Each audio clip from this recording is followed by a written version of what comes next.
Attack the System, a talk with Keith Preston. What's up, folks? This is Justin Garcia, a.k.a. Master Chim, and I'm here with the White Attack. Patrick Kelly, White Boy Pat. What's up? And welcome to another episode of The Pressure Project. ThePressureProject.com is our website.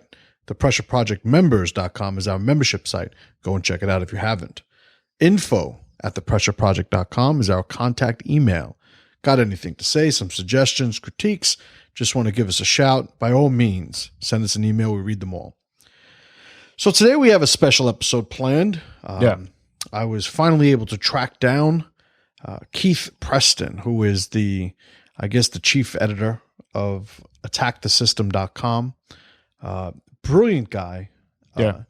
And so well educated and sort of articulate on so many different topics.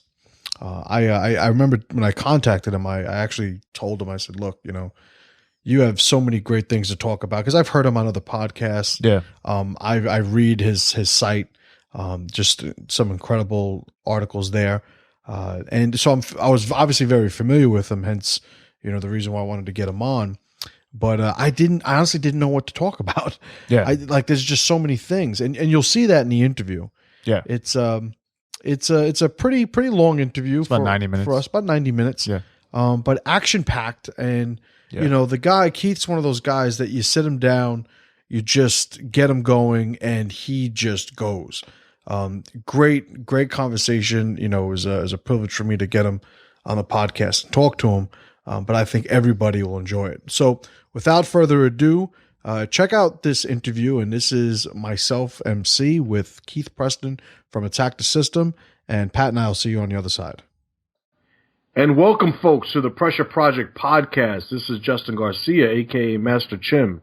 And on the line, I have with me author, blogger, expert on all things anarchy, Keith Preston. Welcome to the show, Keith. Hello, Justin. Thank you for having me. It's a pleasure to have you on. For the listeners who have yet to hear of you and your site, attackthesystem.com, do me a favor if you can. Let me know a little bit about you, a little bit about what the site is standing for and what it's trying to accomplish. Well, the website, as you said, is called attackthesystem.com. It's been online for about 14 or 15 years now, since January of 2001.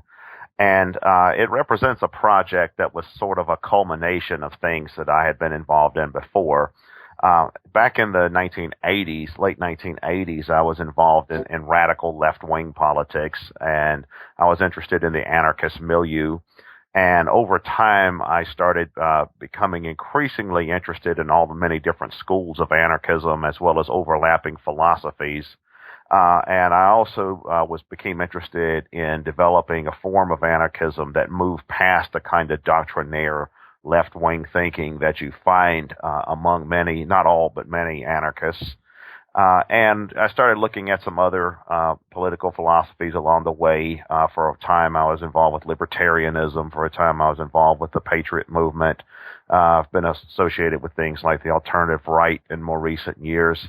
But all of that is sort of something that comes under the Attack the System umbrella. Attack the System is a website that is oriented towards promoting unity among all the different anarchist factions and reaching out to other political and cultural communities as well, and creating essentially a new form of radicalism, something that's against imperialism, against the state, against the corporatocracy, against the police state, all of these things that dissidents from all over the spectrum tend to talk a great deal about. But at the same time, they also spend a lot of time fighting with each other over all sorts of other things. So Attack the System is really about moving past that. Right. So I, as an atheist myself, the phrase that is often used to describe atheists is, the herding of cats. And very similarly, anarchists, notoriously, in my experience at least, don't find a lot of ways to get along with each other. And I have a very limited exposure to the world of anarchism. But I know, just like you just mentioned, there are many different types, many different sort of enemies, or they they populate the other side of the battlefield with a different identity depending on your specific type of anarchism. As in your development through the years, because you've had a site that's been online for 14, 15 years, like you said, which is, that's a heavy hitter. Like, you've been here since the beginning of the internet as far as the generational, kids are concerned today. What evolution or development has changed in your experience and where you started out to where you are now?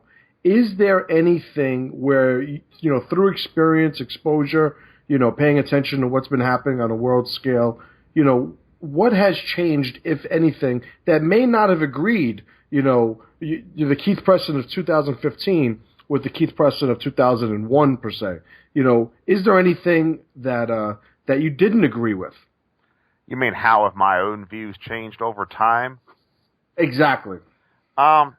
I can't really say that my basic views have changed very much at all over time. I'd say my basic political outlook and wider philosophical outlook has pretty much been the same all of my adult life, probably 25, 30 years now. I think that the focus and emphasis has changed a bit. When I was younger, I tended to identify more with the hard left. Over time, I started becoming increasingly critical of some of the ideas and some of the currents of the hard left, and I started developing a more eclectic philosophy. I mean, I was always an anarchist. I was never anything other than an anarchist. I've been an anarchist since I was in my early 20s, as long as I've really had any political opinions of my own. So that's never really changed. But as I mentioned earlier, over time I started moving away from this kind of hard left orientation and developing a more eclectic outlook that is more oriented towards looking at ideas on their own merits and looking at individual issues on their own merits. Perhaps, combining bits and pieces of different ideas. As far as my points of view on different issues or different controversies, I'd probably say I agree with the left on some things, the right on some things, libertarians on some things. I'm sort of neither fish nor fowl in that way. I have become increasingly critical over time of this stuff that we commonly call political correctness. When I was a part of the hard left back in the 80s, that kind of thing was really just getting started at that point. And I have seen the left, the political left, undergo something of a change over time. It used to be that the left was more the old-style 70s left, the 60s and 70s left. It was anti-war.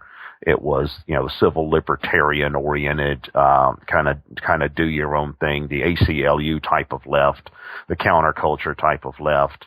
It was always liberal as far as issues like race and women's rights and gay rights and that kind of thing, but you didn't really see the kind of really intense identity politics that you do now. The so-called social justice warrior stuff now, I think, is what the term for it is. So over time, I've seen that kind of stuff come along and become ever more extreme and ever more intense. And I've also become much more critical of it along the way because I think that it's a whole new type of totalitarianism. It's a anarchists have a lengthy history of being in conflict with totalitarian movements from the left. There's a lot of recognition given by anarchists to totalitarian movements from the right. For example, you have strands of anarchists that are also involved with this anti-fa stuff and the anti-fascist and anti-Nazis and all that. But what they never pay attention to is the fact that historically anarchists and Marxists and other totalitarian leftists have often been just as much in conflict as anarchists and anything from the right. If you go back to the time of Karl Marx and some of the founding fathers of anarchism, like Joseph Proudhon, Max Stirner, Michael Bakunin, what you see is that these guys were all personal enemies. They didn't get along when they all knew each other. And then that conflict metamorphed into the First International. You saw it being played out during the Russian Revolution, the Russian Civil War. You saw it going on during the Spanish Civil War. It continues to go on today. And I see this stuff that this political correctness, this social justice warrior. My term for it is totalitarian humanism. That's the term that I use for it. Okay. But I see this as a whole new type of authoritarianism, a type of totalitarianism, if you will, because it's the kind of philosophy that believes that, first of all, alternative points of view have no right to exist. The idea behind classical liberalism, like the idea that the ideas that came out of the Enlightenment, Voltaire, for example, who famously said, I might not agree with what you say, I'll die for your right to say it, or John Stuart Mill, this kind of classical liberal tradition that came out of the Enlightenment, that some of the best achievements of Western civilization are rooted on. That tradition, in my view, is totally being disregarded by these people, by these social justice warriors, these politically correct people. Instead, I think they have a worldview that's very similar to Marxism in many ways, or is derivative of it, in the sense that they understand freedom solely in terms of class power or group power. For instance, in the Marxist tradition, if you read the writings of Marx and other and his descendants, you rarely see any reference to words like freedom, liberty, any of that kind of stuff. And the reason why is because they understand freedom solely in terms of class power. For example, Marxism, in classical Marxism, there's this idea of the dictatorship of the proletariat, which basically means that the workers are free when they collectively control the state. The workers' state represents the freedom of the workers as a class. Lenin, the founder of the Soviet Union, said freedom is a bourgeois prejudice. And this kind of thinking I see more and more in these cultural leftists today. They define freedom to the degree that it's an issue they're interested in at all. They define freedom solely in terms of the power of groups. The power, and it's really in a way they've kind of taken Marxism and turned it on its head, because leftists today aren't really so much oriented towards the kind of class struggle idea that you find in historic Marxism. They're more about this group identity politics. It's all about race, gender, gay rights, and they keep adding on other qualifiers. There's looksism and beautyism and ageism and what are some of the others? Ableism and that kind of. I came across these people that call themselves the other kin. They're folks who, I guess they're kind of like the transgenders, only they don't self-identify as another gender. They self-identify as something that's not human, like they identify as animals or as vampires or spirits or extraterrestrials or whatever. But what I see though is that the left has taken this kind of fanatical identity politics idea and sort of replaced the Marxist concept of the class struggle with these identity struggles. Right. Yeah, and so in other words, they don't really believe in the idea of class struggle. They believe in the struggle of races. It's the oppressed people of color versus the white privilege, or the women spelled with a Y with against the patriarchy, and I'm sure your readers understand by now what I'm talking about. Yeah, you're on a familiar territory right now. So the reason I had brought up your personal evolution and maybe the application of your personal philosophies is I find a lot of people often sort of disconnect or disqualify themselves conceptually from certain mindsets and philosophies because the applications may differ. And I myself have a very similar story to what you're describing, in that I identified almost as a hard leftist early on in my political awareness, I guess you can call it. But in my experience, I found that the application needed to change and evolve because the people I was associated with weren't representing the things that I thought they were supposed to be representing.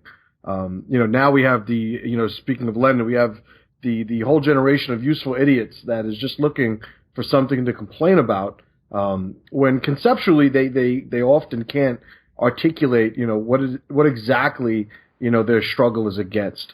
A lot of it is feel good, feel bad stuff, rather than anything rooted in actual, reality. So In your philosophies of pan-anarchism, I know Attack the System has a great quote, and I'm going to screw it up, so I'm going to ask you to repeat it. You say pan-anarchism is against, I think it's the state, and pan-secessionism is against the empire. Is that correct? Yeah, pan-anarchism against the state, pan-secessionism against the empire. So, if you can, let's discuss each one of those terms. You know, starting with pan-anarchism. What is it? Why is it different from the rest? What is it? I know you just gave a pretty general background on anarchism's roots, but its application, as you see it today. You know, if somebody says, I want to be a pan-anarchist like you, you're going to give them a bunch of things to do. You know, what is that about? Well, pan-anarchism has multiple layers to it as a philosophical system. First of all, on the more abstract level, it's sort of a hybrid of all of the different currents that you find within the anarchist tradition. And this is nothing that's new or unique to me. Back in the early 19th century, there were anarchists who had a similar philosophy. It was commonly called anarchism without adjectives. In the United States, the anarchist that was probably the most well-known exemplar of this point of view was Voltaire de Cleyre. There were others as well in other parts of the world, like the Majon brothers and some others. But the idea was to take a look at all of the different anarchist philosophies and either create a hybrid of them or an alliance among them or a coalition among them. Or, you know, there was actually a tendency in Russia called synthesism, and that was more or less the same thing. It was about trying to take a look at all the anarchist philosophies and see where they overlap, see where they're different, and create unity among anarchists against the state. What's interesting is that since the era of classical anarchism in the 19th century, early 20th century, the anarchist milieu has branched off into an ever greater number of hybrid philosophies. If you go, for example, even to something like the Wikipedia entry on anarchism, you can see how many different types of anarchism there are. You know, you have all these different hyphenated versions of anarchism. But pan-anarchism is about, on one hand, recognizing the legitimacy of all of these different types of hyphenated anarchism. It's not that we want to do away with any of them or exclude any of them or anything like that. But it's also about finding commonalities between them. And instead of spending so much time arguing about the differences, focusing on the areas of agreement, focusing on where different schools of anarchism might complement one another. Even when they're in conflict in certain ways, perhaps they serve as a necessary counterbalance to one another. For instance, you can go to social media forums for anarchists, and you can see all the different types of anarchists going back and forth. The anarcho-communist and the anarcho-capitalist and the syndicalist and primitivist and the anti-Fa anarchist or anti-racist anarchist and the national anarchist and others. And what I'm about is trying to move past all of that. I'm trying to build a larger pan-anarchist movement that cuts across all of these kinds of philosophies, that includes all of these kinds of philosophies, that, you know, recognizes the strengths and weaknesses of all of them, and perhaps creates a type of synthetic philosophy that makes the whole movement or the collection of movements stronger in the long run. Right. So now all anarchists share. Or at least, and this is what I'm trying to just make the distinction for the listeners and myself, I gather, is, you know, that they share a common sort of oppositional position to totalitarianism.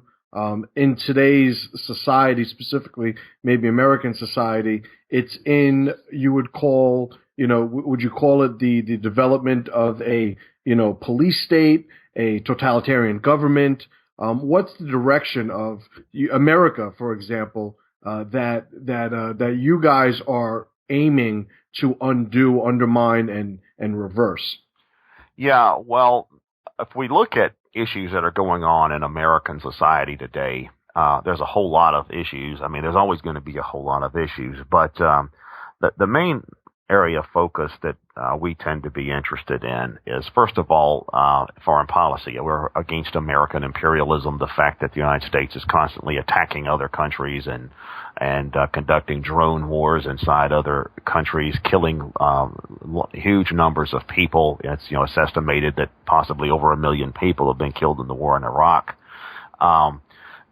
Also domestically, there's the question of the police state. There's not a day that goes by that I do not get reports about the cops murdering someone under dubious circumstances, the cops beating someone up under dubious circumstances, or the cops committing a rape or an assault of a child, or shooting a pregnant woman, or beating up an elderly person, or that kind of stuff is increasingly prevalent in our society. I get dozens of reports about that kind of stuff every day. Some of them I share on my personal Facebook page. And it's clear that we do have this massive police state in American society that's emerged in the last few decades. I think it's unfortunate because there are still sectors of American society who think that law enforcement is what it was on old TV shows like Adam 12 or, the Andy Griffith Show or something like that. That's Dragnet. Yeah, that's, that you still see sectors of American society who believe that. They don't really understand how pervasive this kind of police state environment has become in recent decades, because it's something that's built up gradually. It's not something that necessarily happened overnight. It's not like one of the presidents ever went on TV and said, well, now we're going to have a police state. The Constitution is suspended. It's not that. It's something that's built up gradually. And I think where it has its roots is in the late 1960s and early 1970s, during the upheavals that happened against the war in Vietnam, over the issue of civil rights. You had during those days, obviously, you had the race riots in the cities. You had something we've seen a little bit more of lately. But you had the race riots in American cities. You had the anti-war protest on campuses. You had armed insurgent groups operating within the United States, like the Weathermen and the Black Panthers.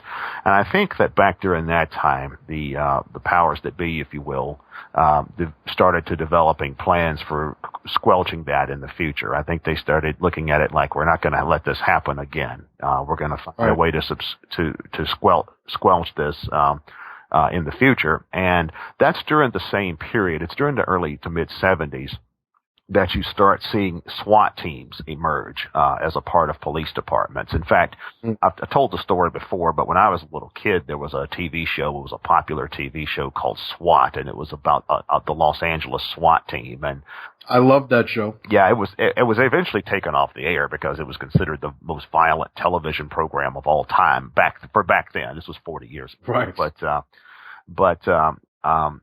But over time, we've started to see these SWAT teams go from being some special unit to something that's normal, where I think it's Radley Balco. He's a kind of a libertarian type journalist. I think he writes for Reason Magazine and some of those kinds of forums. But he documents this. He talks about how SWAT team raids have started to grow exponentially over time, to where now I think there's something like 80,000 of them a year or something like that in the United States. It's on an annual basis, you start seeing these grow on an exponential rate. It's almost like using SWAT teams has now become the standard method of law enforcement, paramilitary policing and so forth. And in more recent times, we've heard talk about police militarization and the federal government taking surplus military equipment and giving it to police departments. And now local police departments, sheriff's departments have their own tanks and that kind of stuff. We saw it in Boston, right? Oh yeah. Well, it's happened a lot of places. I mean, even places that you wouldn't necessarily think so. I mean, I've come across cases of rural counties that now have a tank or something like that. But what this is doing, though, over time, and what we're talking about here just scratches the surface. I mean, I could talk for hours about this stuff, but what we see happening over time, and what has happened, is that law enforcement has essentially gone from being a type of emergency service, like the fire department or the EMTs, to being an occupation, the equivalent of a military occupation. Police more and more dress like soldiers. They look and dress more and more like members of like combat troops. They use the kinds of equipment that you would find in a combat zone. They use the kinds of vehicles you find in a combat zone, and they're trained to act as soldiers, where the general public is considered the enemy. The general public is considered the equivalent of an enemy society that needs to be occupied and subjugated. More and more, we're starting to see cases of military veterans and of people who were combat veterans and so forth being hired to be local police officers, and they bring that psychology with them. They bring this idea that, I was, in the war in Iraq, Afghanistan, wherever. Now I'm at war with, on the streets in America. And the consequences of it are something you can find on YouTube. If you just, Google police brutality or something, or if you go on YouTube and spend an hour on YouTube, you can see video after video after video after video of, cops beating people up. Stuff where it's not simply a fight. It's not because, I'm not talking about cases where, say, you got a drunk that's out of control. The cops are trying to subdue the guy. It's some gray area as to who's really, at fault here. But, we're talking about cops beating up handcuffed people, with a baton, or, right. Cops raping women in a holding cell, or cops shooting a 12-year-old, or throwing a bomb into a house and burning an infant. And this kind of thing happens all the time now. And it's something that I think is probably the most serious. Well, it is. I'm certain that it's the most serious issue that exists in the United States on a domestic level. You can argue there are some foreign policy issues that are even more serious, but as far as any domestic issue, I think it's by far the most serious issue that exists in the United States today. I think it's more serious than any of the usual things that people like to argue about. It's more serious than gay marriage, whatever you feel about that. It's more serious than I don't think that's very serious, but yeah, right. Right, exactly. Well, those are the things people, unfortunately prefer to argue about. They like to argue about, whether taxes should be a half a percentage point higher or lower, or, whether there should be gay marriage or not, or whether Bruce Jenner should have a sex change operation or not, those kinds of things. This police state environment that we see that's growing, and has been here for a while now, I think it's by far the most serious issue we have in domestic American society. So I think it's something that more people need to pay attention about. And we've tried to, at Attack the System, bring a lot more attention to this. Unlike a lot of the other anarchist groups, unlike a lot of the other libertarian groups, there's certainly plenty of other anarchists and libertarians and other people as well, left and right, who do pay attention to this issue. But rather than argue about who's the most privileged, whose ancestors did what to whom, and these kinds of things, we tend to focus more on these issues that are more immediate, more contemporary, and affect everyone. Right. I agree with just about everything you're saying. Growing up in New York City, I have.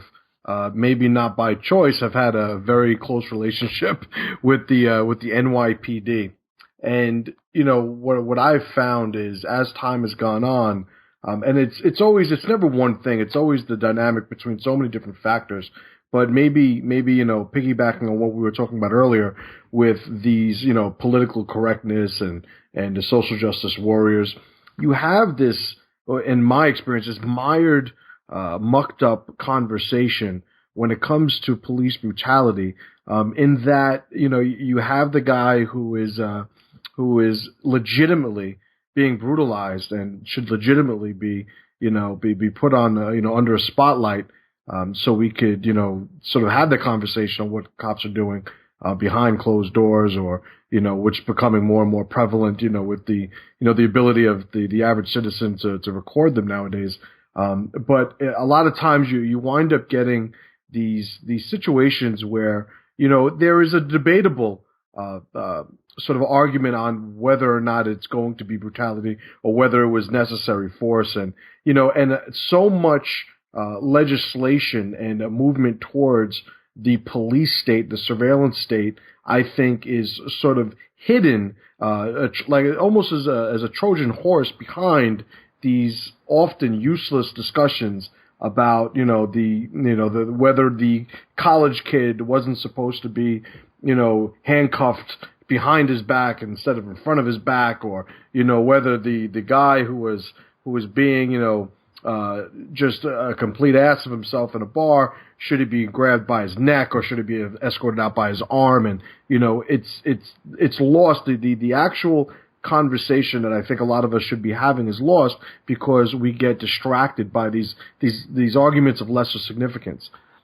Where do you see in the development of the surveillance state, the police state, what do you see as as a move towards the right direction if we are citizens? Because here at the Pressure Project, I'm all about empowering the individual, telling the man that he has a certain potential of significance, a potential of influence, and it's something that he should look to develop. It's something that he should seek to network regarding. And, when I think more people start doing that as individuals, I think a lot of these things that we're discussing as that need to be fixed will no longer be able to hide as successfully in the shadows as they often do now because of these useless conversations, like you said, about Bruce Jenner's sex change and all those other things. What is your take on what we should be doing as citizens moving towards that? And is that related to pan-secessionism? Well, I think, first of all, you're absolutely right in that a lot of the conversation that goes on about issues like police brutality is somewhat out of focus in the sense that it tends to focus on the details of individual cases, or it tends to there are some people who want to make everything into a race issue. Right. There's plenty of that, and I think that you're absolutely correct in the sense that there's not as much of a systemic critique of these kinds of things as there should be. Absolutely. Yeah, and when we're talking about police brutality, another point there is that the worst cases are not the ones that get the most publicity. For example, there was that case in Ferguson a while back that certainly got a lot of publicity because of the riots that happened. But that was one of the cases where there's some gray area in that because we don't really know what happened in the encounter between the cop and the Michael Brown fellow. And Michael Brown was not a sympathetic character. He was a guy that just committed a strong armed robbery a short time ago. And even with the Rodney King case years ago, I mean, this was a guy that was driving drunk, through a residential neighborhood and that kind of thing. But the worst cases of police brutality that I come across are the ones where you have people who are simply minding their own business and the SWAT team raids their house because they don't even have the right address. They didn't even bother to check the address, or they throw a bomb in a house when there are children inside because they think there might be drugs in the house. I mean, they have these little flash bombs they throw in homes to create distractions before they conduct a raid, before they go in. There are cases of the cops shooting elderly people, like old ladies in their 80s, or shooting a pregnant woman in the stomach. I saw a case about that this morning. This kind of stuff happens all the time, and the cases that get the worst, the most attention are not necessarily the worst cases, a lot of those are cases where there is some gray area, in terms of maybe the cops were actually making a legitimate arrest, or maybe they're or where the person who was the victim of brutality is not a particularly sympathetic person. On the other hand, Right. But also, so this kind of thing is systemic. It's something that affects everyone. The cops can come and ransack your house anytime they want to, basically. Right. If you get pulled over by the cops for a traffic violation, and the cop happens to be a bad guy, he can if you protest being pulled over and he decides he wants to whack you a few times with a baton, he can do that and claim you were resisting arrest, or you were threatening him or something like that. But and then beyond that, I'm glad you brought up the issue of the surveillance state, because this is more than just on the ground stuff. The police state is more than just incidents of police brutality and SWAT team raids and these kinds of things. It's systemic on a much wider level. We could also talk about mass incarceration, the prison industrial complex, and we could talk about the whole process of over criminalization that goes on. Where law is basically used it's being used to create a totalitarian political apparatus. I think the surveillance thing is probably one of the most serious and the most significant aspects of this, and also the most complicated, simply because of the sophistication of the technology that's involved. Right. And I think that the only way to curb that is ultimately to dismantle the institutions that are doing it. The way that we do away with NSA surveillance is we do away with the NSA.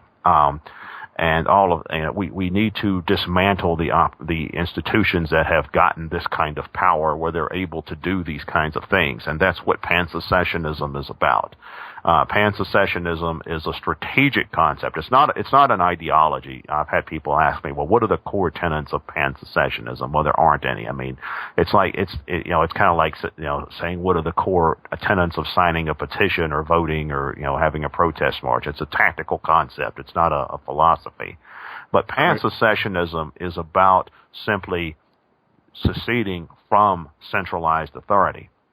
In more recent times, we've started to see hints of secession movements grow here and there in the United States. You've got the people in Vermont, the Second Vermont Republic, and you've got the Free State Project in New Hampshire, and the Cascadians in the Northwest, and people in the South and other places. There's a Texas independence movement. Some of this stuff is very much in the embryonic stage, and then you see groups, less radical groups that want their county or their region of a state to secede from the parent state or something like that. And we're also starting to see that in Europe. We see overlapping movements in Europe and Scotland and regions of Spain and Italy and places like that. But the idea is to simply break up these kinds of monstrous centralized states that we have now into smaller, more autonomous, more self-managed political units that are capable of controlling the kinds of concentrated power that we see that's gotten out of control in more recent times.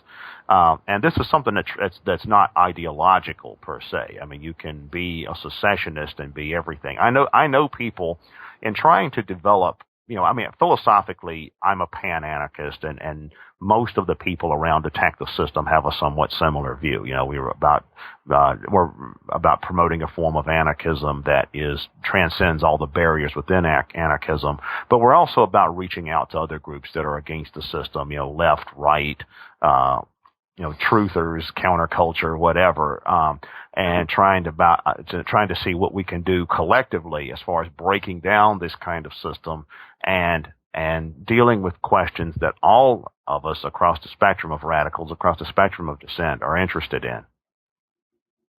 Right. So,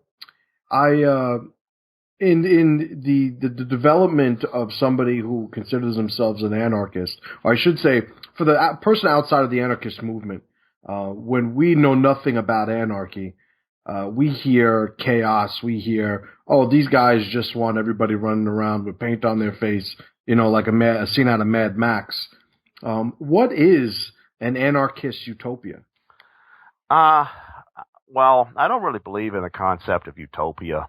I think utopias are interesting in the sense that they're abstract ideas that you can postulate that represent some kind of ideal that you're striving towards. A direction, if you will. Exactly, a blueprint, and that where you recognize you're not going to get your blueprint achieved in its totality. It gives you some sort of reference point. It's like a map, I suppose.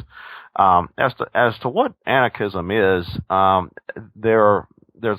we have been talking about, there are quite a few different schools of anarchism. I'd say that anarchism is a philosophy that emerged in the 19th century. It was an outgrowth to some degree of both classical liberalism and classical socialism. it emphasized the individual rights and that kind of thing that you find in the Enlightenment and classical liberalism. Classical anarchism emerged during the time of the historic labor movement, which was the big issue of the 19th century, the big social issue. They used to call it the social question. So was also interested in things like, worker power, class power, or, social justice in the traditional sense, in the historic sense of, what about the people who were socioeconomically oppressed? Right. Let me interrupt because I asked a poor question. You're adding another layer, to what you had already described, and that's my fault. Okay. What I wanted to direct you toward was, okay, we have the 10th Amendment. We have a great article you wrote on Attack the System that I was able to read. I believe it was called "The Case for the City-State." The individual states reclaiming their local power because of their ability to sort of mitigate these power issues and obstacles that we see just crumbling at a federal level. Uh-huh. So would you say then, your pan-anarchist movement is for the empowerment of each individual state, or do you think there should be a level even beyond that of breaking up the centralization of society? Well, there's different layers to that. Using the power, tactically speaking, using the power of individual states to curb some of the excesses of the federal government is something I'm certainly in favor of. And you have, even among people with more mainstream political views, you see some efforts of that type. You see some on the conservative side that are more interested in nullification and states' rights and that kind of thing. I know back when George W. Bush was president, you had people, usually from the left, that in some American cities, for example, that were more left-leaning, they would pass these local resolutions against the Patriot Act or against the war in Iraq. But I'm not a states' rights conservative or whatever you want to call that. I'm a lot more radical than that. On a practical level, I think that with pan-anarchism, what you would end up seeing is something kind of like a city-state system or micronations or something like that, where different groups, different kinds of communities, different people with different beliefs might carve out different kinds of enclaves for themselves. We see prototypes for that around the world in a lot of different ways. For one thing, you have a lot of smaller, micronations like Iceland or somewhere like that. That are somewhat similar to what I'm talking about. And even on a smaller level, you see different kinds of intentional communities that reflect all kinds of themes, but are kind of quasi-anarchistic in the sense that they're largely self-management. They're managed. They're largely autonomous. You've got this place in Copenhagen in Denmark called Christiania, which is kind of an anarchist commune. Ironically, there's a place in South Africa. It's called Arania, and it's a type of. I saw the documentary. Yeah, it's like a white nationalist commune, intention Afrikaner. I guess it's an Afrikaner more than white. Afrikaner only community. Right. There's a place in Spain called Marina Lida. It's like kind of I don't know if they call themselves anarchists, but it's just a village. It's kind of like an eco village. They don't have any cops. It's a very leftist oriented place. And there are tons of examples of that. Not far from where I live, about a half an hour from where I live, there's a fairly well-known commune there called Twin Oaks. It's like an anarcho-communist model commune. It's very new agey. It's been there for years, probably about 40 years. So as a general rule, pan-anarchism is for smaller, localized, more decentralized communities and institutions. Not necessarily states' rights in the sense of saying, well, we're just going to go back to states' rights and, we're going to have some Republican states and some Democratic states and things like that. I'm a lot more radical than that. I'm about, breaking power down to a much more localized level, down to the community level, the neighborhood level, the county level, the city level, and so forth. Right. So now, is that possible under the framework of our Constitution? Certainly not in its interpretation of today, but in a more traditional sense, a more pure sense, is what you're describing possible in America with our Constitution? Well, the thing that has to be remembered is that the Constitution is always going to be interpreted according to the prevailing values of the elites at any one time. That's how it's always been in American history. If you go back and look at how the Constitution was interpreted in the early 19th century, you see that it largely reflected the values of the elite class of that time period.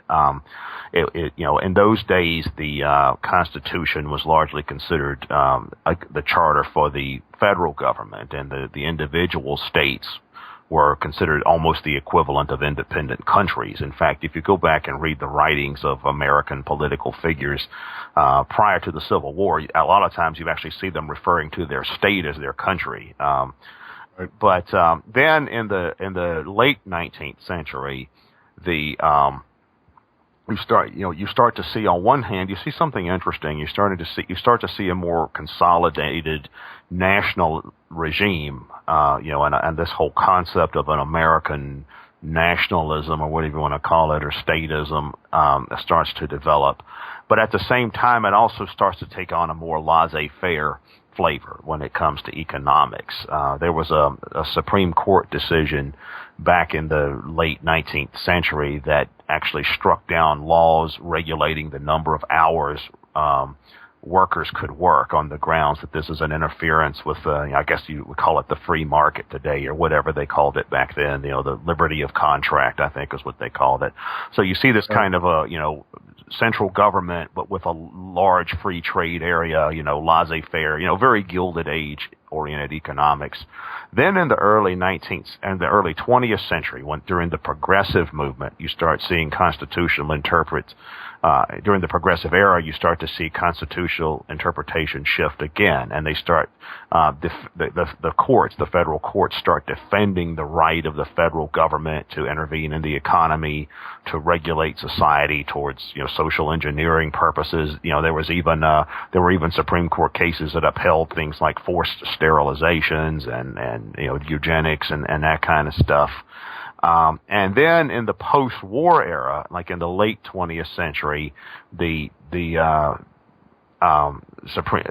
constitutional interpretation moves towards a more liberal, what modern Americans think of as a more liberal method of interpretation, where it's the role of the federal government to enforce civil rights at the state level, to strike down unliberal local laws and those kinds of things.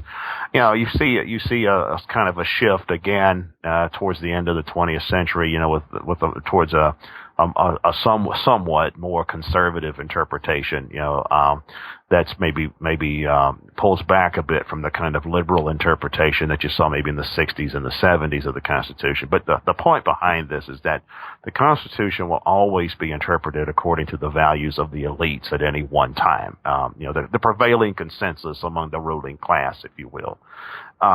So it's really sort of a mood issue. Now, as far as whether the kind of stuff that pan-anarchists advocate or pan-secessionists advocate, whether that could be done within the standard constitutional framework, I suppose it's theoretically possible that, secession could be done, legally, democratically. You could elect secessionist parties to local offices who simply declare their independence from the central government and things like that. You could elect the Texas Independence Party in Texas, and Texas could declare its independence.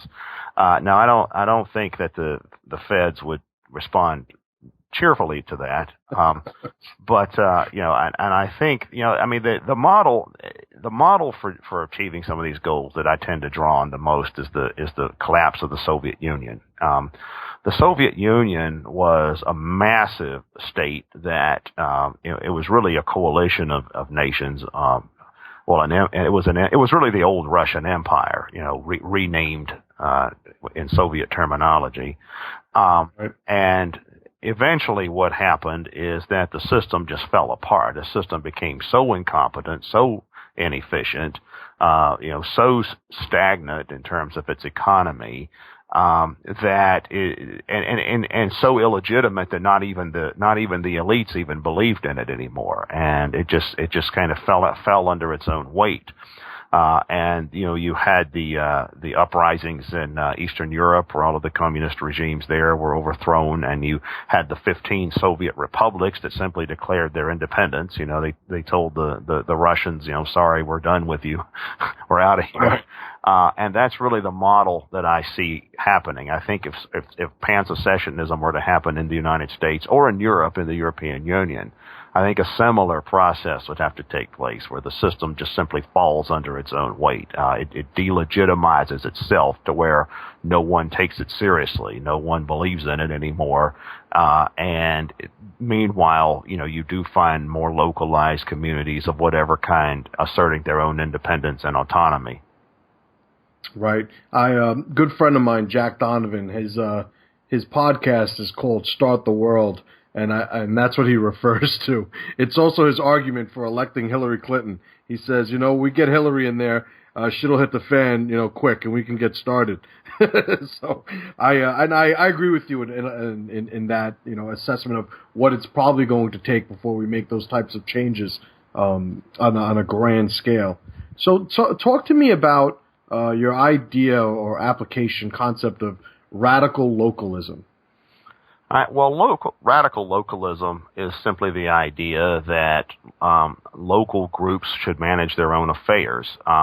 One particular model that I like to draw on, this was a proposal that was advanced some years ago by Norman Mailer, the writer, the novelist.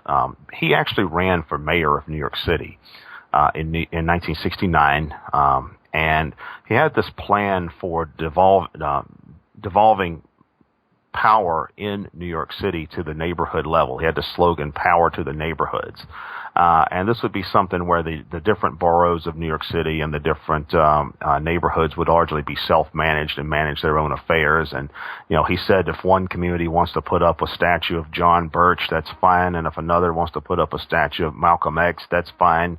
But it's something where people were able to control their own affairs, and their own local school systems, their own local police systems, their own local municipal services and so forth. And I think that this idea is something that could be applied in a lot of different ways. I don't think there's any one size fits all model, but the idea is devolving power down to the smallest unit possible, the neighborhood level, the municipal level, the county level, the city level. Because it's always going to be people who are closest to problems who understand how to best deal with problems. What happens with massive states is that you have a bunch of do-gooders or opportunists or power seekers or greed mongers or whatever they are, whatever their personal motivations are. They come along and they start saying, well, we know what's best for everyone. Right. And we can see, all sorts of examples, historically speaking, of why that's a terrible thing. I mean, if we look at some of the totalitarian regimes of the 20th century, you see some of those states try to micromanage every aspect of life down to the nth degree. For example, there was one of my favorite examples is Mao's Great Leap Forward, where he was trying to industrialize Russia by having people melt down metals in stoves in their backyard and that kind of stuff. There are tons of examples of totalitarian states, of dictatorships who've tried to do really crazy things by trying to micromanage life down to the local level. Whereas the point of view that I take tends to be more organic. It's the idea that people who are the closest to a problem know best how to go about solving that problem. And leaving people alone to solve their own problems is the way that you go about having a prosperous society. Right. And it's not just, you don't have to be an anarchist to agree with this. I mean, there's a lot of schools of thought that affirm this idea. Within the concept of the Catholic distributist tradition, for example, there's this principle called subsidiarity. which is the same idea that people who are closest to a problem ought to be the ones to handle it. Thomas Jefferson, had this idea of what he called ward republics, or and that was the same idea, radical localism. Let people manage their own affairs, take care of their own business. This is the tradition within the historic anarchist movement as well. You see modern, strands of modern libertarianism, and and some kinds of decentralist conservatism that advocate for this. There's a fellow named Bill Kaufman. There's a blog called Front Porch Republic that I think he's associated with. They deal with this issue quite a bit. Right. So, speaking on that, you have the NYPD, who has a force of 35,000 police officers. Mm-hmm. And it is impossible, and I'm a lifelong resident I'm born and raised in the Bronx, New York. It's impossible for these officers to receive the training to adequately prepare them for any sense of cohesion or rapport.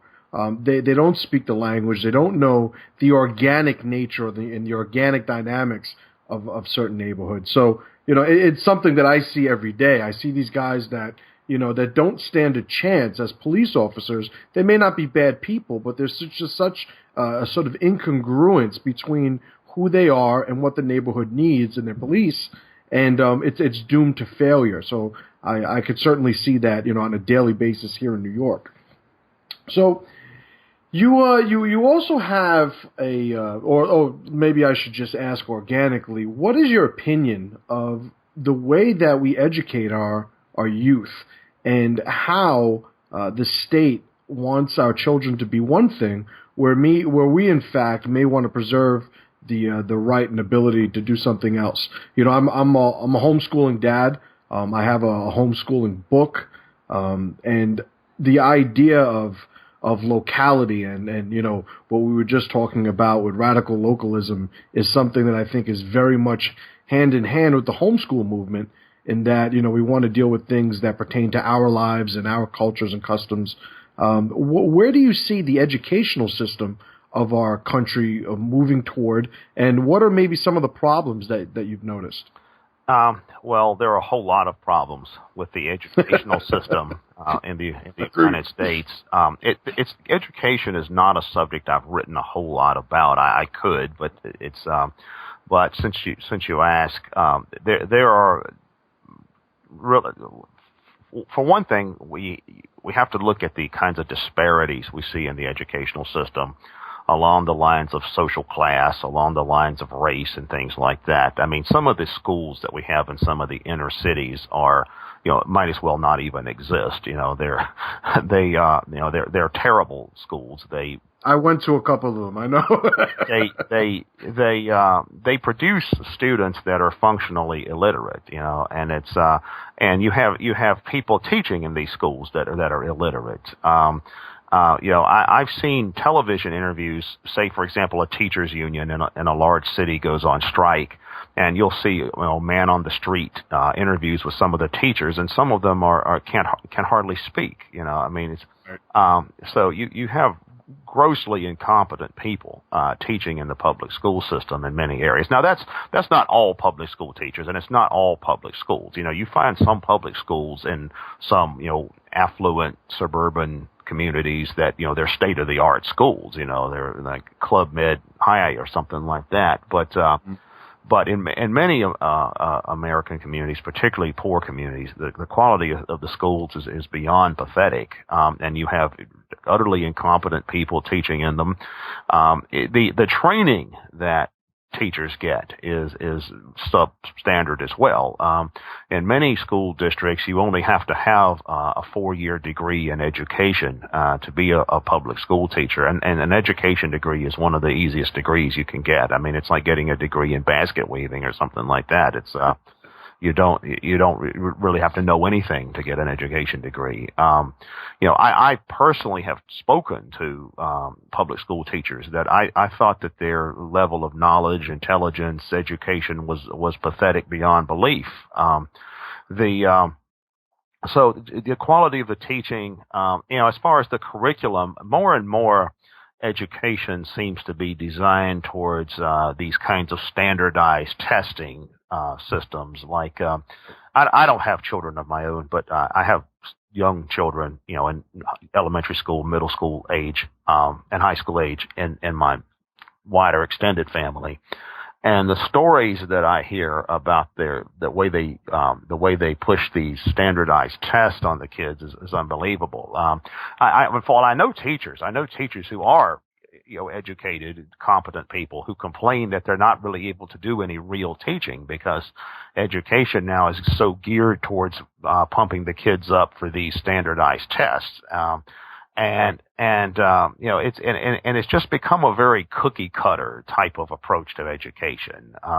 There's there's no individuality. There's no real interaction between teachers and students. It's sort of like it's like an assembly line approach to education, where it's like, instead of having a bunch of people come in and work on an assembly line, sticking a part in something to make a car or whatever they're doing, it's like they bring a bunch of kids in and put them in an assembly line and say, okay, here's the lesson for today, here's the lesson for tomorrow. I don't know how anyone could think anybody would actually learn anything doing this, or why anyone would want to learn anything doing things this way. It's one thing that schools aren't doing, and I think it's the most important thing that education should be about, is they're not teaching kids how to engage in critical thinking at all. It's all about just rote memorization of enough facts that they need to pass a standard of learning test or one of these Common Core, whatever things they are now, or something like that. And it doesn't do anything to create an interest among kids as far as actually obtaining their own education. Instead, it basically teaches kids that school is an absolutely horrible and miserable place, and you should do everything you possibly can to avoid it and get away from it as soon as you can. And that education is a term that's synonymous with torture or maybe incarceration or something like that. And it's not to say that schools were wonderful places when I was younger either. I was notorious for my dislike of school and my disinterest in schoolwork when I was growing up. But I do think that the quality of education has actually gotten much worse, and I think a lot of it has to do with the kinds of methodologies that are used now. This kind of standardized approach to education. I think the quality of the teachers and administrators, and it's not just the education process. It's not just the methodology they use. It's also the kind of wider institutional environment.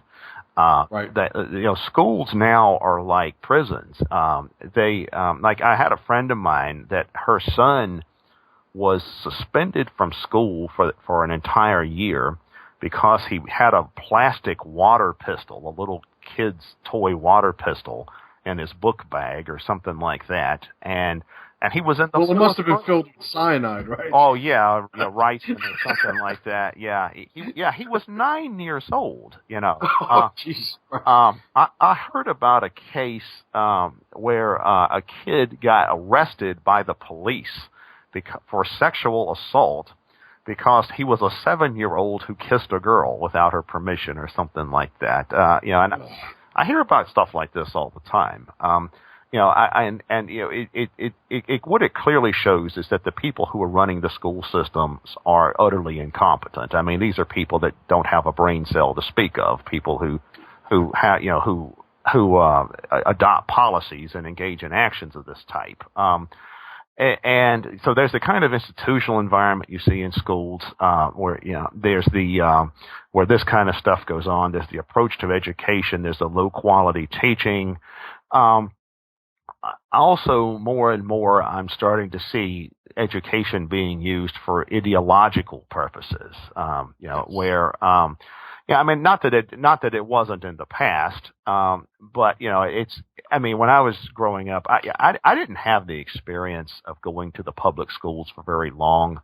My educational experience is probably much different than many people's because I went to. I grew up in a place called Lynchburg, Virginia. It's probably one of the most conservative areas of the United States, but there's a lot of the televangelist type groups were located there. So I have some friends in Lynchburg. Yep. Yeah, so it's a very conservative. At least when I was there, I haven't been there for a long time, but when I was growing up there, it was a very conservative, very religious, very evangelical, fundamentalist type of religion. And I actually went to private schools that were run by some of these kinds of people, by these very hardcore Christian fundamentalists. And the kind of education that I got was very much old school. It was very much, the 1940s schoolroom with the teacher with the paddle and that kind of stuff. And on one hand, I think the actual education I got from it growing up was pretty good. I didn't go to public school until I was in the 11th grade. I went to public school for like 2 years. But I think the actual education I got was pretty good, as far as, education goes. But what I do remember, though, was that because of the kind of intellectual atmosphere that I was in, the education was good as far as, learning how to do math and stuff like that. But as far as being able to consider ideas in a way that involves critical thinking, that was very limited because the ideology of the institution was so narrowly focused.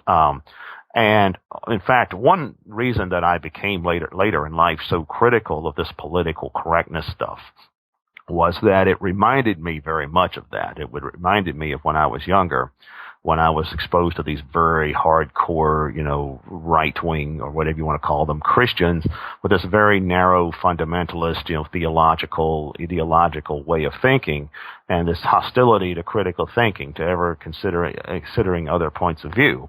I started to notice that was very common on the left as well, albeit about different things and in a different way.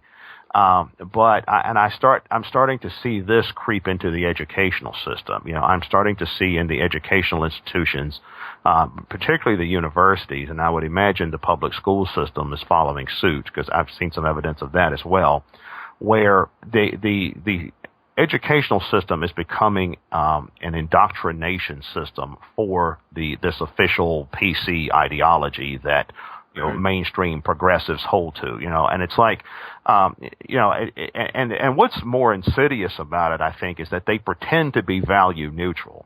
Other types of people who have an authoritarian ideology and they believe in using education to disseminate this and inculcate this point of view will tell you that's what they believe. For example, the hardcore Christian fundamentalists will tell you, we believe in using education to train children in this particular way of thinking. They'll tell you that. Right. And the hardcore Catholic traditionalists will tell you the same thing. We believe kids should have a good Catholic education and be trained to be good Catholic. I'm sure that the Islamic people would say the same as well.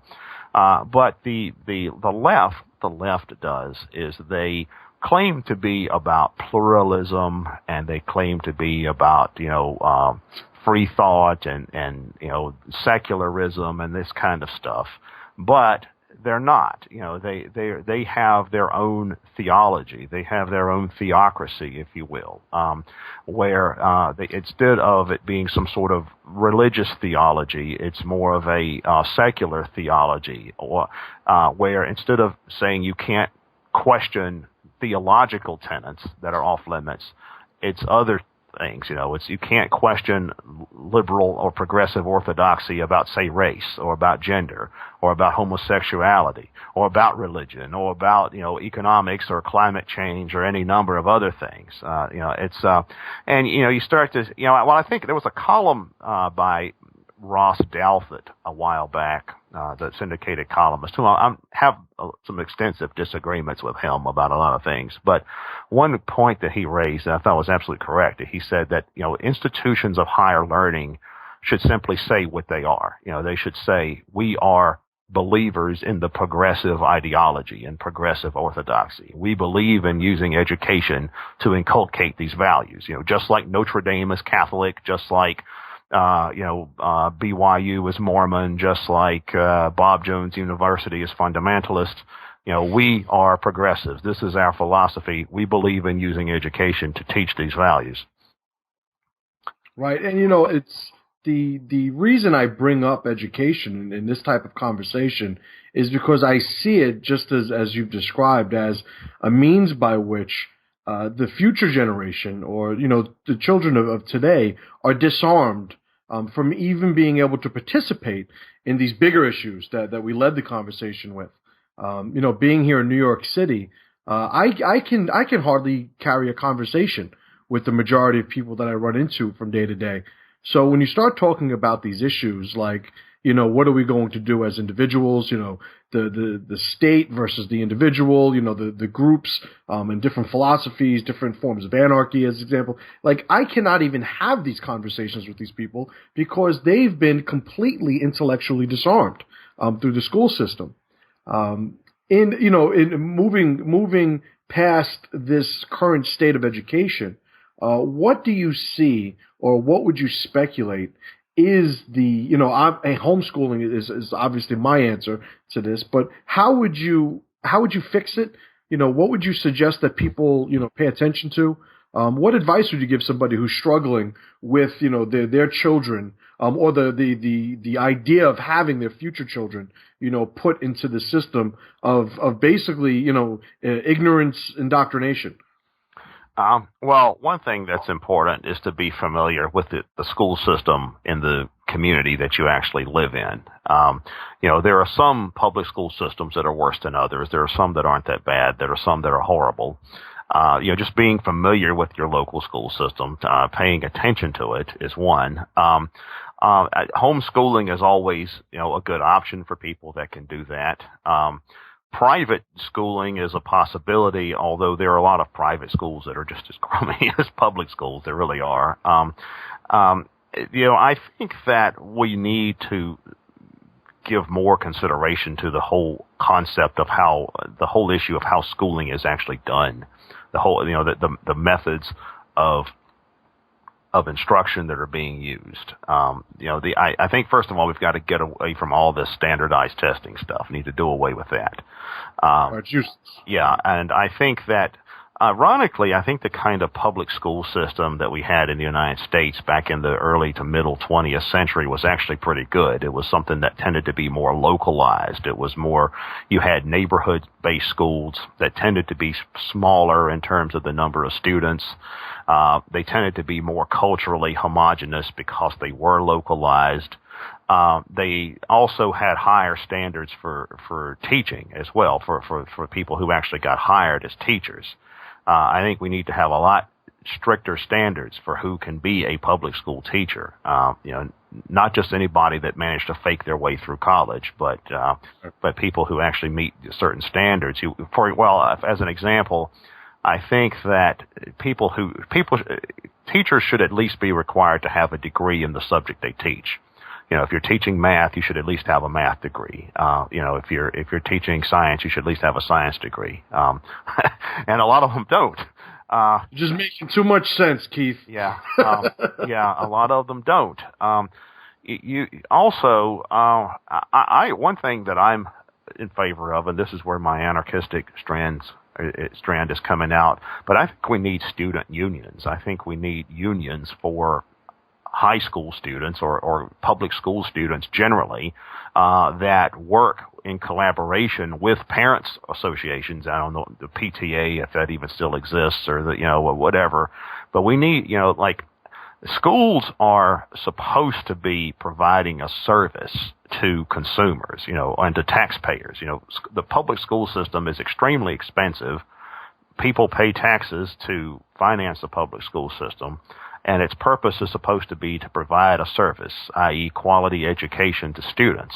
Instead, they treat students like prison inmates or assembly line workers, and then they treat parents, like a nuisance that's in the way. And that's the first thing that's got to change. I think that the educational system and the way it's being run needs to change, and that's only going to happen when parents and students take more interest in changing it. And now as to how to go about, what to do differently, there's a lot of different ideas there.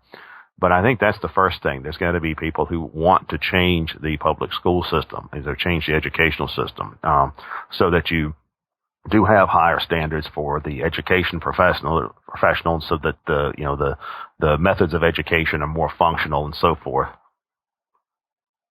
I agree completely. All right, so there's one more topic I want to cover with you, and I see it as completely related, but it's certainly going to seem like a switch, and it's the basic tenets of Nietzsche's slave versus master morality. Are you familiar with this concept? Oh yeah, yes. Oh yes. Of course you are. That's why I'm asking you. It's one of the things that I continuously put forth in so many of my talks and my positions that I'm sharing with listeners of the podcast. Friends. I have a bunch of kids at this point. I have 4 kids, me and my wife. And the idea of a master morality, and the idea of not identifying oneself as what I say as a reflection of somebody else, being the slave morality. Could you give me just a synopsis of what Nietzsche's master versus slave morality is, and how that applies to the way that we think from day to day? Yeah, well, Nietzsche believed that the impact that Christianity had on Western civilization was that it tended to invert traditional concepts of power relations, where the concept of morality that you found in the ancient world, like in the Roman world, was such that it glorified the idea of the conqueror, the idea of and I don't mean necessarily a military conqueror, like somebody that goes out and invades other countries and subjugates them and things like that, but it's understood. But the concept of someone who is able to engage in mastery over their environment, the individual that is assertive, that is independent, that rises above the mundane, that rises above the ordinary, and stands out. Elitism in a type of way. It's the unique individual and their achievements. According to Nietzsche, the impact of Christianity had been to reverse that, where you had slave morality, where it's all about self-denigration. In Christianity, you have this concept of original sin, which is the idea that human beings are born, corrupted, fallen, and so they need to go around, beating themselves with sackcloth and ashes. I mean, maybe not literally, but the idea of the denigration of self that you find in this, because you're corrupt, you're impure, you've been tainted simply by being born. That Nietzsche saw as an inversion of nature. He thought that was an inversion of what human beings actually are, in terms of their own nature. And he believed, ironically, keep in mind, Nietzsche was writing in the 19th century, so Christianity, Orthodox Christianity, had lost its influence among the elites. By the 19th century, the educated people in the Western world really didn't take Christianity very seriously. But he believed that this concept of slave morality had been transferred to secular thinking and secular philosophies, and he believed that a lot of the kind of otherworldly, secular utopian ideologies that emerged in the 19th century, as well as some of the radical egalitarian ideologies, were a derivative of this, where it's instead of glorifying the individual that can engage in self-overcoming and mastery of their environment and conquers nature, it's more about the individual denigrating themselves and trying to wearing the individual down to the lowest common denominator, and we see that in contemporary society, and a lot of the prevailing ideology and this political correctness stuff is, I think if Nietzsche was here, he would say this, PC is the slave morality he was talking about. Right. For example, you have this that one of the most interesting and probably most extreme examples of this is this so-called privilege theory, that a lot of the hard left holds to now, and that they teach now in institutions, in academic institutions, as gospel truth. And privilege theory is this idea that you're somehow oppressing other people simply by existing. If you're, for example, if you're white, you're oppressing people of color because you exist as a white person. You were born white, and you were corrupted from birth. That's your original sin. You were white. Or male. If you're a male, you're by nature oppressing women simply by existing. You were born with a penis, and therefore you are an oppressor. And they extend this in every possible way to increasingly to every possible corner of life.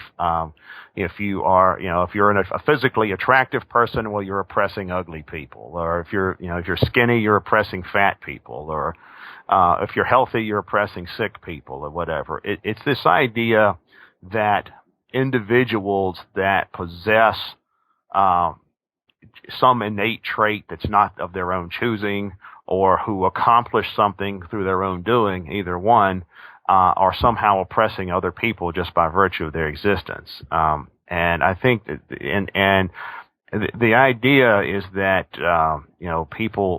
people need, the idea behind slave morality is that people need to adopt the mentality of slaves. They need to enslave themselves to this higher view of self-denigrating virtue at this point. Right, it's virtuous. Right, exactly. And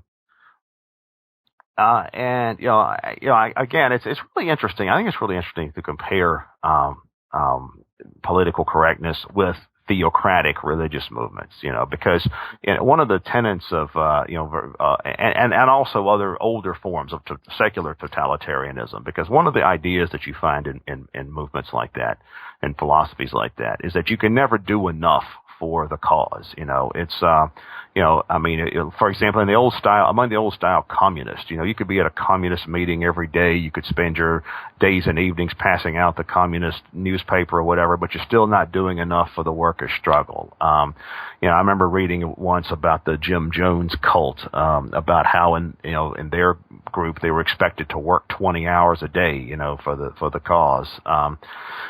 And you see that among this political correctness stuff. No matter what you do personally, no matter what your personal relationships with disadvantaged people are, no matter what your personal beliefs are, you're still not doing enough. It's not enough. For example, with the say take an issue like gay rights. It's not enough to simply be civil and tolerant towards gay people. You have to have a differential or even reverential attitude towards gay people because they've been oppressed. It's almost like deifying entire categories of people just based on this kind of status of being oppressed. Right. Being oppressed makes you virtuous, or having been oppressed makes you virtuous, irrespective of what you personally do. And I think the same is true in the reverse. Belonging to a supposed oppressor group makes you lacking in virtue or morally corrupt, irrespective of what you've actually done. I think that's the essence of slave morality.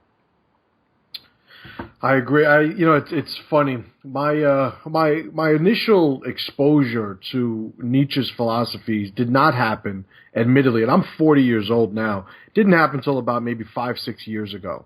And it was a series of just aha moments, and I can't believe it took me this long to read this stuff. And when you look at, what's, plaguing today's men, because, in the Pressure Project, we hold men, to the flame. We keep them on the hook for accountability. And, I think it's one of the things that's really suffering in today's, man's perspective, in that they define themselves as reflections of other people, not as, single, independent, powerful people themselves. And we see so much of this influence of these types of people who think this way, and all of the things that we've been discussing that are plaguing our society. It's virtuous to be a victim. It's bad and evil almost, right? Because he talks about good versus bad, as opposed to good versus evil, with the two moralities. And, everybody wants to talk about the evils, the great evils, and the lack of connection with the poor and the compassion for those who don't have anything, irregardless of whether or not they're actually working to achieve anything. And it's something that I think is dragging everybody's mentalities down. Philosophies, aside, I think everybody conceptually should be able to agree with that being strong is better than being weak. And however we apply that, that permeates into different types of discussions. Yeah. Yes. Well, I think that one thing we're starting to see now on the hard left is the way that victimology, and the kind of identity politics that are intertwined with victimology are starting to overlap with therapeutic culture. I've spoken about this before in other venues, but some of these really hardcore left-wing groups, when you go and sit in on one of their meetings, it's like you're at an AA meeting or something like that. It's like, and you see either you see people sitting around feeling sorry for themselves because they're oppressed, or they're beating themselves up with self-denigration. It's like, hi, my name is John and I'm a recovering racist, or hi, I'm Mary and I'm a recovering homophobe, or something like that. It's so much of that culture now. So much of activist culture is simply about this kind of therapeutic outlook on life that is all about identifying oneself as a victim, which is really, I can't imagine that that's a pleasant way to go through life. I mean, I can't imagine that just sitting around saying, poor me, I'm so oppressed, nobody likes me because I'm, gay or black or, female, or poor me, I'm such an awful person, I'm so privileged because I was born white, or I was born cisgendered, or whatever. I don't. I mean, what kind of an approach to life is that? Right. That's not the mentality of somebody who embraces life. When I was younger, when I was in college as an undergrad, for a time I worked in a substance abuse treatment facility. And one thing that I noticed working in that profession, sitting in on all these group therapy sessions and things like that as a facilitator, observer, was how many people in that, who have issues of that type, a major problem that I identified was this kind of thinking, that too many of them were just about feeling sorry for themselves. It's like, I drink because my dad was an asshole. I'm like, and I'm like, okay, you're 27 years old. You haven't lived with your dad for how long now? And you see, and I think that you see a lot of people in society generally now who, I mean, to be fair, you see this among a lot of people on the right as well as the left. This isn't even an ideological issue per se. I do think you see people on the left who essentially make this into a philosophy, but you see people on the right that have a very victim mentality. It's among a lot of the white nationalist crowd, I come across that. Poor me. It's the Jews' fault that I'm a loser. You have the religious right types who think they're being fed to the lions because they can't broadcast a prayer over a loudspeaker in a public square every morning or something like that. Or you have affluent, upper middle class people who think they're slaves because they're paying income taxes. It's like, and I see that a lot in the mainstream political discourse. The whole red state, blue state, left, right. I see in all of that kind of dialogue a lot of victimology, a lot of people talking about, my rights are being violated, I'm oppressed, somebody's done this to me, and that's not to say that there aren't a lot of people whose rights are being violated, and there are people who are oppressed. I mean, we've been talking about that, in this program. Right. But I do see a whole lot of people who, on one hand, use this kind of thinking as a way of feeling sorry for themselves, as portraying themselves as a victim, And and they always talk about, a lot of people will talk about, oh, we're all about self-empowerment, but they're really not. They're really not about self-empowerment as long as they're about feeling sorry for themselves, as long as they're about, complaining about everything everybody else has done to them and how awful their life is because of other people and things like that. That's slave morality. That's not somebody that embraces life and strives to master nature and the world around them. That's somebody that is a slave to all of these other things. Yeah, and I think it's probably a more well fleshed out, articulated assessment of what I was mentioning earlier. When what I was saying, we get distracted by all of these insignificant struggles and battles of people, which are really nothing more than the result of their weak mindsets and their, propensity to create, problems, or the perspective or facade of having a problem, when, and how we're not able to deal with the core root of so many legitimate issues because we're dealing with all of this fluff that's the product of just weak mindsets and weak people. All right. Well, I guess we'll wrap it up there. I'll be honest with you, Keith. I will steal you all of the rest of the day if I could, because you just got too much great shit to talk about. But I want to sort of bookend it there so I could deliver a sentiment and a reflection of everything we spoke about, in a consumable way to my listeners. I appreciate you coming on the program. It's been an absolute pleasure. I knew you were an encyclopedia of information, and I'm glad you delivered as expected. Any last words to the listeners of the Press Project? Well, I would invite the listeners to, if they want to know more about some of the ideas I've been discussing, just go to the website, attackthesystem.com. You can find a whole lot of essays that myself and other people associated with Attack the System have written that are published there, that are available. I have a book out. You can get it through Amazon.com. It's just called Attack the System, and it's subtitled A New Anarchist Paradigm for the 21st Century. I go in, it's a long book. It's 400 and some pages, so I go into a lot of these ideas in detail in that. I've actually done podcasts of my own where I've interviewed other people or I've just spoken about a lot of topics, and a lot of that stuff's available at attackthesystem.com. Or you can Google me. You can go on YouTube and places like that and just Google me.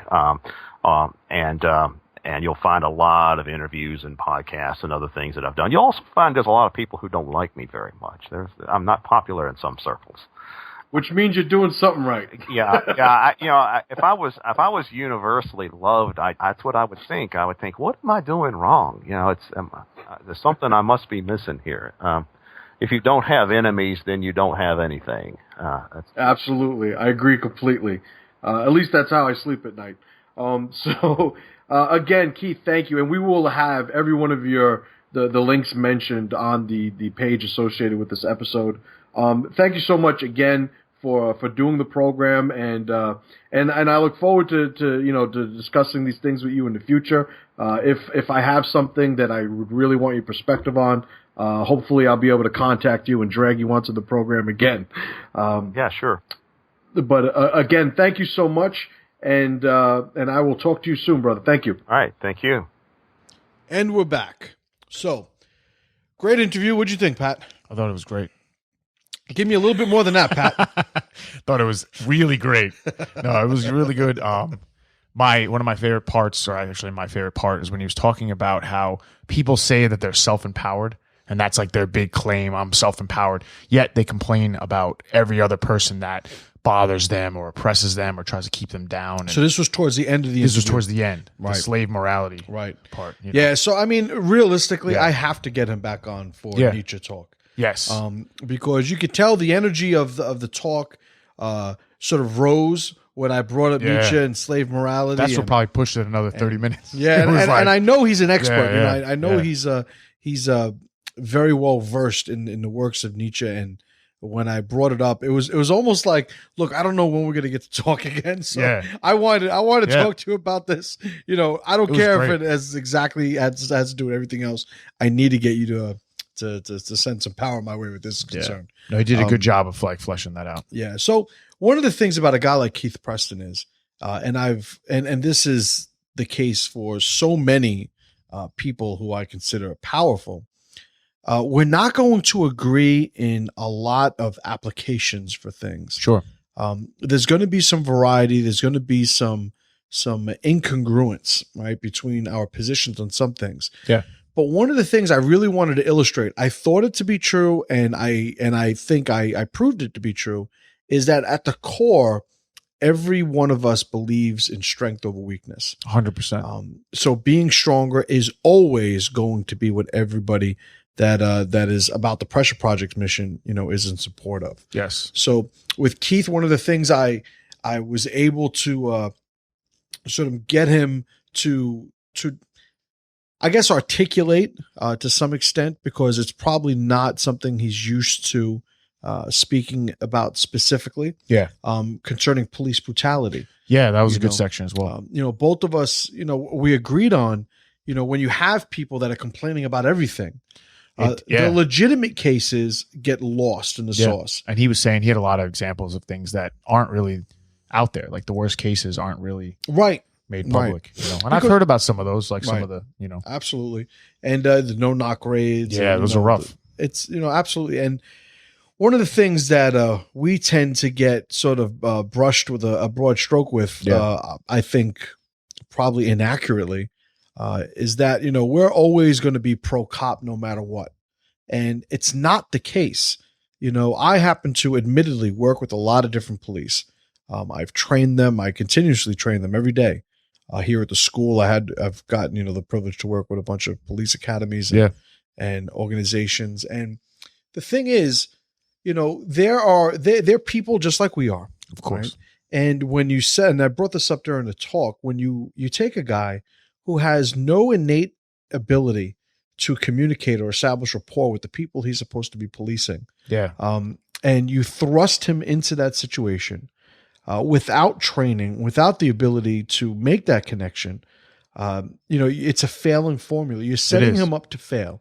Yeah. So when you remove a lot of these guys that get jammed up on the job as police officers, when you remove them from the police department and you look at them as individuals, I am not willing to say that these are inherently bad people, but you put them in volatile, high energy, intense situations, and you give them little to no training, and if all falls apart, people want to be surprised, and I just don't think it's a productive way to think about things. True. So very true. Are there cases of police brutality? Absolutely. When you talk about Justin Volpe, in Avenue Louima, ramming a freaking pole up his ass in the police department. Like these guys are sick. They need to be found out, prosecuted. They absolutely need to be punished, for what they've done. But when you have everybody and their mother looking for a lawsuit, complaining that they're being mistreated while they're performing a crime and are being arrested, we really are now getting away from anything that's going to be productive. True. And you get situations like that one video where the dude's charging the cop. He's got his gun on him, and they basically just the cop just backs up and doesn't shoot him. Oh, and they show the other angle? And the cop doesn't shoot him, but the guy's like taunting. He's like, shoot me. He's charging at him. He's reaching for stuff. The cop's like, I don't want to shoot you. And he's backing up.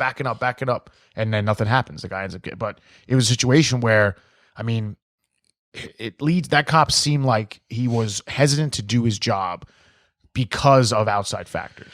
And, and this is not only, because I'm also, and I'll be honest, I'm not going to say like I'm fearing for cop safety now, but I'm not worried about that at all. The issue is crime and sort of disruptive, unproductive individuals are given more free reign in our society to basically fuck everything up.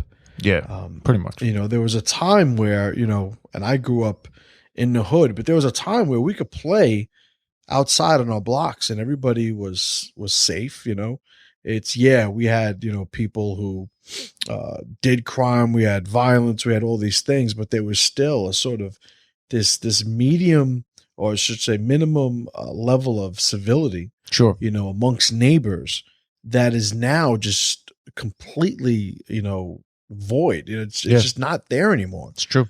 And when you have these conversations of weak people just trying to look, at the end of the day, I see it as looking for a payout. They're looking to get out of the trouble they're in, and are looking to get a check cut from people who are all too willing to give it to them. You're really just taking the system and you're turning it up on its head. You're not giving it a chance to work. True. So, with the talk with Keith, talking about pan-anarchism, pan-secession, secessionism, you have a lot of concepts that the average person is just not familiar with. So one of the things I wanted to try and flesh out to the best of my ability was, connect your positions with the person who is not familiar with them at all, who has no introduction to these things. And like you said, who thinks anarchy is just people running around with paint on their face. Right. Making I fires. I think he did a good job. Did a great job explaining it. Yeah. So, do I consider myself an anarchist? Well, I don't know. I don't know if I would consider myself an anarchist. I will say I believe in the power of localization. I think that people should be governed by themselves and their immediate peers. I see the absolute just inability of a federal presence, governing our lives. He had a great anecdote about Mao and people, burning or melting, metal in their kitchen stoves, which just shows and illustrates the disconnect of these federal, governments over the locality of the citizens. The 10th Amendment, says that, the federal government is just, able to wield the power given to it by the Constitution. Everything else falls under the states and municipalities, localities. And it's something that we're getting away from. People are becoming too comfortable with the safety blanket, of the government. Correct. The self-reliance, self-determinism that was so embedded in who we were as Americans in generations past is just falling by the wayside. Is it fixable? I gotta say, I'm gonna sound like an idealist and say I think there's still a chance, but I think it needs to be done organically from the core of who we are. Hence the purpose of the Pressure Project. Correct. Yeah, 100%. All right. So the Jungle Gym Republic. The Jungle Gym Republic. So great talk. I appreciate Keith taking the time out. He's a busy dude, and for him to give me a few hours on the podcast, I'm very grateful. And I'd like to have him on again. Probably talk about Nietzsche. Nice. So, pressure player for this episode. We're actually going to make Keith. Yeah. We're going to make him the pressure player. Sense. Yeah. It makes sense, and it makes sense for a lot of reasons. Whether you agree with him or not, he's been at this for, I think, almost 15 years. Yeah. His site's been up for almost 15 years. And when you go on his site, attackthesystem.com, we'll have a whole bunch of links on the page and the description on the YouTube channel. He is prolific, committed, well-versed, personable, approachable, articulate. Like, he is an incredible propagator of this position and this mindset and a philosophy that I think is very much based in strength. And he's I remember in episodes past we've spoken to on Tom, and on Tom had I think a great quote. He said, not many men these days have anything they're willing to die for. That's correct. And when you talk about guys like Keith Preston, the one thing that you hear, whether you agree with the specifics of their positions or not, you have to agree that they are people with a passion that is severely lacking in today's men. And I think he's a great representative of that at a minimum. True. Yeah, he stands by what he believes in, makes it happen. So kudos to you, my friend. Awesome. Unicorn for today's episode. Sportarians. Yeah, that's a good one. Sportarians. That's a good. So let me describe what sportarians are. This is What are sportarians? I'm gonna break it down. Okay. So this is a few days now after the Mayweather Pacquiao fight. Yeah. Right. And I remember posting something that night. It's like, guys, if you want to give me any updates on the fights, please write it down and throw it out your window. Yep. That's exactly right. And I reached a certain level of disgust, not with specific people, but specific aspects of specific people. That's funny. When you have these guys, right, grown men who have no political opinions, have no sort of aspirations or goals concerning anything of significance. They don't want to have a talk about, politics. They don't want to have a talk about philosophy. They don't want to talk about, the power of men. They don't want to talk about anything that has anything to do with strength. But then their sport, whatever their sport happens to be, has some sort of event of note. And these guys become the most vocal, opinionated people that you'll find. They're the guys like when I was listening to reading the hoopla surrounding the boxing match of Mayweather and Pacquiao, I see guys having these thought out, just articulate, like well-researched arguments and debates over a boxing match. Yep. And these same people, I never hear discuss anything of significance on any other occasion. You can't ask them, what their political views are. You can't ask them, what they think about certain social issues, things facing America, the world stage. They can't have a conversation concerning these things, but they have a PhD level dissertation ready on why Pacquiao will reach Floyd Mayweather with the straight left. Yeah. And it's just pathetic. It's pathetic and it's disgusting. Sports are meant to sort of simulate those actions that encourage us to be men, right? Things that basically come down to, war and the camaraderie of things, regarding war. And, it allows us to sort of cultivate the camaraderie, the competitive nature of who we are, like all these things, but it was never meant to completely swap it out. True. And replace it. That's what you see nowadays. Yeah. The shirts with the men's names on them, and the draft's going to happen. It's like, oh, can you believe they took this guy in the third round? It's like, yeah, I can believe it because I don't give a shit. Yep. And it happened. Yeah. I have a very, very tough time having these talks with guys who only want to talk about sports. Yeah. Now, mind you, I think it's worth, making the distinction. I do enjoy watching some sports. Yeah, sure. We partake in some sports. I played, Division III football in college. I played basketball my whole life. I wrestled. I played baseball. I played a lot of different sports. I was Did some always athletic. MMA. Did a little bit of MMA. Yeah. Punched some dudes in the face. Yeah. But the thing is, there's a place for that. There is. When people use that as the sort of centerpiece of who they are as a man, right? And it's pathetic. It's weak and it's pathetic. You're a nothing. Yeah. You're a nothing because all of your value comes as a commentary on the value of other men. It's Correct. just completely pathetic. Oh, fucking whatever. Sportarians. You're fucking unicorns this episode. Yes. Fucking guys. Tell us how you really feel. Yeah. But you know what? You're going to do something. Get a shirt, put MC on the back. Then at least you'll be, my sports fan. That's funny. Anywho. Yeah. So we got to speak to Keith Preston. We went over so many different topics. We got to cover a little bit of Nietzsche. We definitely went over his philosophy. We touched on police brutality. We didn't get into Baltimore as much as I had originally planned, but organically it just seemed like we were covering things that were of value. So I didn't want to just distract for no reason. right up until the Nietzsche segue. Yeah.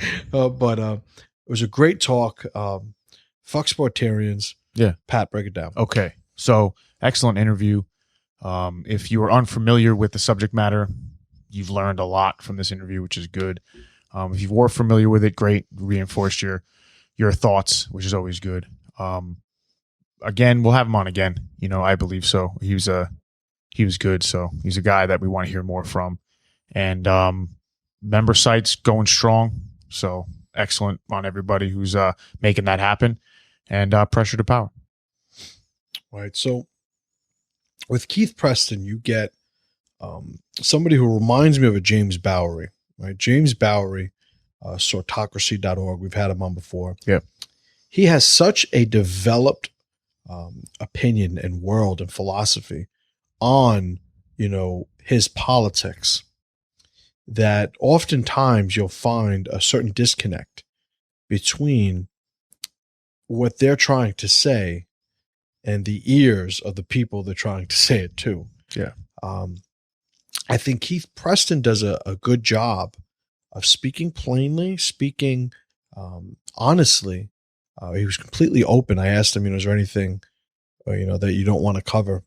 And, every interview we've had so far, as I have on other interviews that I've done, it's like, no, everything's fair game. Whatever you want to talk about, let's go. Yeah.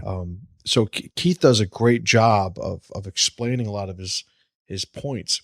The issue is some of his points are so sophisticated that, it's almost that the layman is destined to not get it.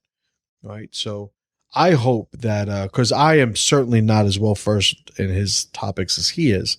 I hope that I was able to, get him to dumb down some of his stuff so I could understand it, and so I can consume it, not so much understand. It's my ego talking. But it was a great talk nonetheless, and I appreciate him doing that. Thank you, folks, for listening. Another great talk. We look forward to speaking to you on the next episode. We do want to remind you that along with thepressureproject.com, we also have the pressureprojectmembers.com. If you've gotten any power out of the Pressure Project, check it out. Do 3 months. 3 months is what? $25? Yep. $25. You don't like it, you stop it, you quit it. It could be stopped at any point. And, we want you guys to get more out of this. And in order for you guys to get more out of this, we need to make more. In order to make more, we need to make sure that this isn't costing everybody money, that it's being funded by the people who actually are benefiting from the end result, which are you guys. And since we started the pressureprojectmembers.com, we're over 50 members already. And I'm completely ecstatic with the support you guys have shown us. So thank you for that. And we'll talk to you guys in the next episode. And as always, brothers, pressure to power.